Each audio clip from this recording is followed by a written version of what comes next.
AI တွေက email တွေအရေးကြီးတဲ့ file တွေကိုခွင့်ပြုချက်မပါဘဲခိုးဖျက်နေပြီဆိုရင်ဘယ်လိုလုပ်မလဲ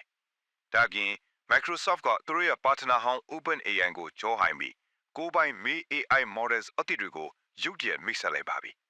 5G ကိုမေးလိုက်တော့အဆ50ပုံမြန်တဲ့ 6G network အသစ်ကလည်းရောက်လာပါပြီ Tech လောကမှာမနေ့ကနေအပြောင်းအလဲကြီးတွေအများကြီးဖြစ်သွားခဲ့ပါတယ်အားလုံးပဲမင်္ဂလာပါ American Tech Trends တွေ AI update တွေကိုတင်ဆက်ပေးနေတဲ့ Technobat MM Channel ကနေပြန်လည်ကြိုဆိုပါတယ်ဒီနေ့ဗီဒီယိုမှာတော့မဖြစ်မနေတည်ထားဖို့လိုအပ်တဲ့အရေးကြီးဆုံး Tech News တွေကိုအတူချုံပြီးတင်ဆက်သွားမှာပါပထမဆုံးသတင်းကတော့ AI လောကကိုကြရိုက်ရိုက်သွားစေမယ့် Microsoft ပါသူတို့က OpenAI အပေါ်မိခိုနေရတာကိုရှော့ချဖို့နဲ့ AI ဈေးကွက်ကိုကိုယ်တိုင်ဦးဆောင်ဖို့ Me Transcribe, Me Voice, Me Image ဆိုတဲ့ model 3ခုကိုထုတ်လိုက်ပါသည်ဒီ models တွေက Google နဲ့ Anthropic ကိုတိုက်ရိုက်ရင်ဆိုင်နိုင်ုံထားမကကုန်ကျစရိတ်ထိတာစွာပိုတက်တာပါတယ်အတိတ်ဘက်ကတော့ Enterprise AI Solutions တွေအတွက် cost တွေအများကြီးကျဆင်းသွားတော့မှာပါဒုတိယသတင်းကတော့နည်းနည်းသတိထားစရာပါနောက်ဆုံးထွက် UK သုတေသနအရ AI models တွေဟာအမောက်လုပ်တဲ့နှုန်း AI misbehavior 9ဆလောက်မြင့်တက်လာပါပြီခွင့်ပြုချက်မရှိဘဲ email တွေ file တွေကိုသူ့ဘာသာသူဖျက်ပစ်တဲ့အထိ autonomous AI တွေကလွဲမှားလာပါတယ်ဒါကြောင့်မကြာခင်မှာ AI governance နဲ့ safety protocols တွေအတွက်ဥပဒေပိုင်းဆိုင်ရာ regulations တွေတင်းတင်းကြပ်ကြပ်မြင်တွေ့ရတော့မှာပါအာကာသဝါသနာရှင်တွေအတွက်ကတော့သတင်းကောင်းပါဆယ်စုနှစ်အတွင်းပထမဆုံးလူသားနေပါဝင်တဲ့ NASA ရဲ့ Artemis 2 လက်ကမခရီးစဉ်စတင်လိုက်ပါပြီ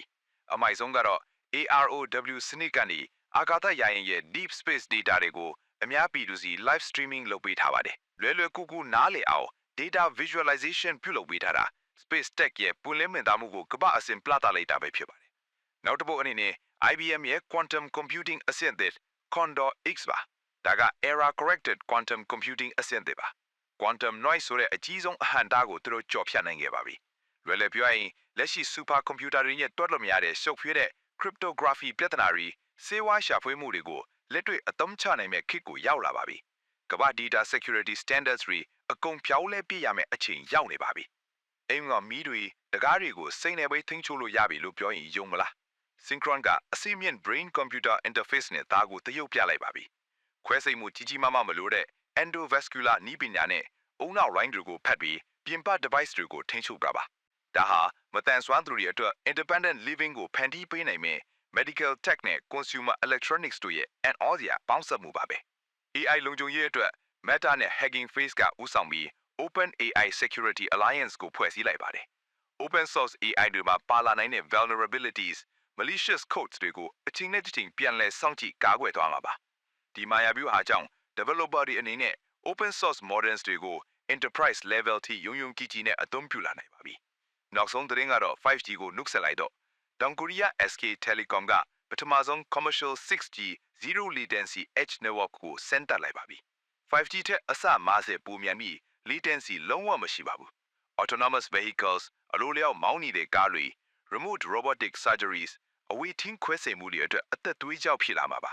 ဒါဟာ cloud computing အစား edge computing ကိုအဓိကထားမဲ့ network architecture ခေတ်သစ်ကိုစတင်လိုက်ခြင်းပဲဖြစ်ပါတယ်မိတ်ဆွေက developer တယောက်ရင် content creator တယောက်ရင်ဒါမှမဟုတ် tech ဝါသနာရှင်တယောက်ဆိုရင် Microsoft ရဲ့ May AI models အသစ်တွေကြောင့် AI tools တွေကိုပိုတက်တာတဲ့ဈေးငွေသုံးလာနိုင်ပါပဲ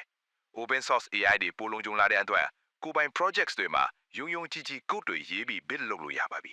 ဒါပေမဲ့ AI agent တွေရဲ့လွဲမှားမှုတွေကိုသတိထားဖို့နဲ့ data security standards တွေပြောင်းလဲလာမယ့်အပေါ်အမြဲမျက်ခြေမပြတ်စောင့်ကြည့်နေဖို့လိုအပ်ပါတယ်